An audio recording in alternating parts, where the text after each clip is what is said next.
तो hello friends, welcome to my channel. आज मैं आपको क्लास 10th की अर्थमेटिक प्रोग्रेशन यानी कि जिसको हम बोलते हैं एपी, ठीक है, इस चैप्टर के बारे में आपको पूरा बेसिक बताऊंगी।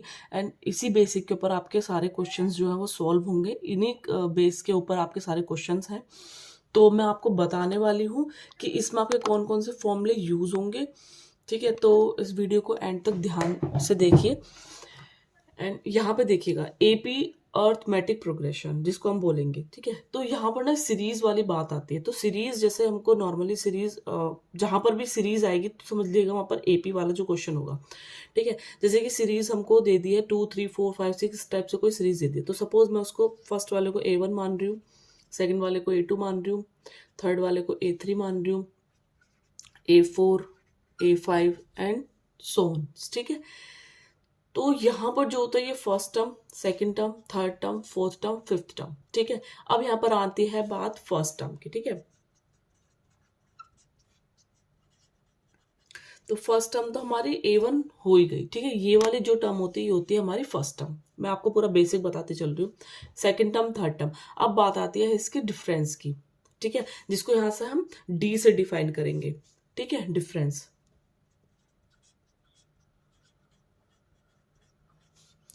ठीक है, तो डिफरेंस क्या होगा, second term minus first term. ध्यान रखिएगा, second term minus first term.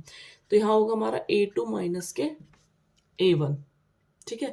मैं आपको इसका एक और बता देती हूँ, बहुत बच्चे इसमें कंफ्यूज होते हैं।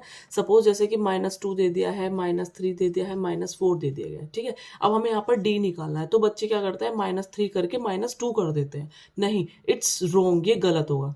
ओके, तो यहाँ पर हमको क्या लिखना चाहिए। सो यहाँ पर हमको लिखना है we should write this -3 minus difference आएगा हमारा एंड -2, ठीक है। ऐसे डायरेक्टली नहीं करना है आपको, इस तरह से करोगे तो ये आपका रॉन्ग है, ठीक है।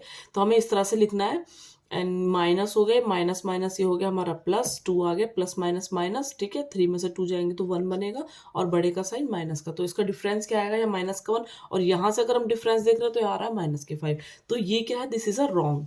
ओके, तो इस तरह से हमको नहीं करना है। डिफरेंस में माइनस वालों में बहुत देखकर चलना है हमको, ठीक है। एंड इस तरह से मैंने आपको फर्स्ट टर्म बता दी है, आपको मैंने डिफरेंस बता दिया, ठीक है।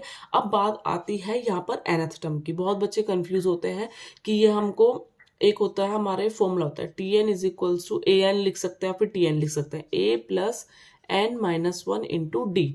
D means difference, A is first term हो गई हमारी, एन इज क्या हो गई हमारे नंबर्स। nth टर्म नहीं होगी, ये होंगे हमारे नंबर्स। ओके, एंड ये हो गई हमारी Tn, मतलब कि जो हमारी nth टर्म होगी, ठीक है। अब जैसे यहाँ पर बात करने हैं, हम यहाँ पर बोल रहे हैं हमको बतानी है सिक्स्थ टर्म, ठीक है। तो जो सिक्स्थ टर्म होगा, जो 6 होगा, ये हमारा होगा n।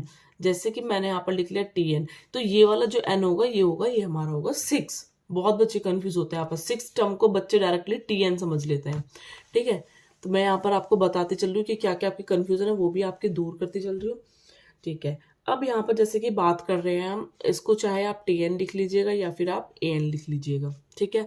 तो ये वाला फॉर्मूला हो गया a प्लस के हमारा n-1 इंटू डी। मैंने आपको बताया डी इज डिफरेंस। अब यहाँ पर एक बात आती है आपकी लास्ट टर्म की, ठीक है। तो जैसे लास्ट टर्म की बात आती है, ठीक है। तो लास्ट टर्म के लिए जो आपका यहाँ पर फॉर्मूला दिया होता है वो होता है L equals to a plus n-1 into D. Last term आपको यहाँ पर लिख देनी है a plus n-1 into D, ठीक है। अब आपको बहुत ही इजी टर्म एक चीज बता देती हूँ। जैसे कि हमें बोला है जो हमारी 30th टर्म है वो 20 है, 30th टर्म जो है वो 20 है, सपोज मैंने लेट कर लिया, ठीक है। तो यहाँ पर हम सीधा सीधा आपको कुछ नहीं लिखना, बिल्कुल ही इजी मेथड होता है। 30th टर्म बोला है तो a प्लस के 29d, कुछ नहीं करना। फिफ्थ टर्म बोला है तो a प्लस के 4d। बहुत लंबा सॉल्व करते चलेंगे, आप करेंगे a प्लस एन लिखेंगे यहाँ पर 5-1 इंटू डी, फिर a प्लस लिखेंगे 4d, डायरेक्टली ये आ गया। तो आप सीधा सीधा लिख सकते हैं a प्लस के 4d, ठीक है। जैसे मैं यहाँ पर दे दूं आपको जो सेकंड टर्म है वो 6 दे रखे है सपोज। तो यहाँ a प्लस के d हो गया, सीधा 1d लिख लो या d लिख लो, इक्वल टू क्या हो गया हमारा 6 हो गया, ठीक है। तो इस तरह से आपको लिख सकते हैं आप। ये आपका लास्ट टर्म का फॉर्मूला आ गया, ठीक है। अब बात आती है इसमें सम वाली, ये तो हो गया हमारे nth टर्म के लिए, ठीक है। अब बात आ रही है सम के लिए। सम वाला क्या होता है, यहाँ पर सम का सीधा सीधा फॉर्मूला है एस एन, जहां पर सम की बात होती है वहां पर सम वाला आ जाएगा, ठीक है। एस एन इक्वल्स टू इसमें स्टार्टिंग जो होगी वो तुम्हारी एन से होगी, ठीक है। देखिएगा आपको बहुत ही इजी मेथड बता दूं इसका, यहाँ पर ए एन से होगा तो फॉर्मूला स्टार्ट होगा ए से, यहाँ पर एस एन है तो किससे स्टार्ट हो रहा है, एन से, एन बाय टू, ठीक है। N by two A plus N minus one into D. D is difference, A is first term and N is a number, वही नंबर जो यहाँ है वही नंबर आपका यहाँ आएगा, ठीक है। तो सीधी सीधी जैसा आपको सपोज दे दिया है S16 की वैल्यू निकालनी है, तो ये जो n होगा, यहाँ पे देखिए n है, तो जहां जहां n आ रहा है वहां वहां पर आपको 16 पुट कर देना है, ठीक है। तो नेक्स्ट इसका आता है लास्ट टर्म का फॉर्मूला।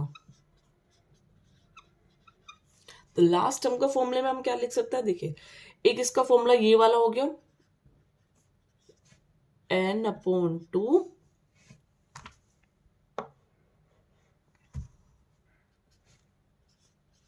a प्लस के l, या फिर n/2 a प्लस के an लिख लो, tn लिख लो, ठीक है।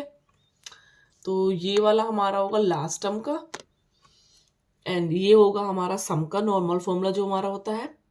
ये होगा हमारा nth टर्म के लिए लास्ट टर्म का फॉर्मूला, ये nth term normal nth term निकालने के लिए होगा।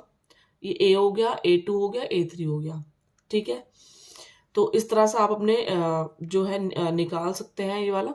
अब यहाँ पर जो मैंने इसका आपको पूरा बेस बता दिया है, ठीक है। तो यही इसका पूरा बेसिक है, यही बेसिक आपको देख कर चलना है, इसी के ऊपर सारे क्वेश्चंस आपके हैं। तो ये मैंने आपको एपी का पूरा बेस बता दिया। इस तरह से मैं आपको ये एक ट्रिक बता दी है मैंने आपको कि अगर इस तरह से आ जाए तो आप ये वाले फॉर्मूले पुट कर दीजिएगा, ठीक है। और मैं अभी नेक्स्ट वीडियो में जो होगा एपी अर्थमेटिक के जितने भी इंपॉर्टेंट क्वेश्चन होंगे वो लेकर आऊँगी, जो आपको बोर्ड एग्जाम में हेल्प करेंगे, और उनका ईजी मेथड भी लेके आऊँगी। तो चैनल को सब्सक्राइब करें, लाइक करें, चैनल को शेयर करें ज़्यादा से ज़्यादा। Thank you for watching my video.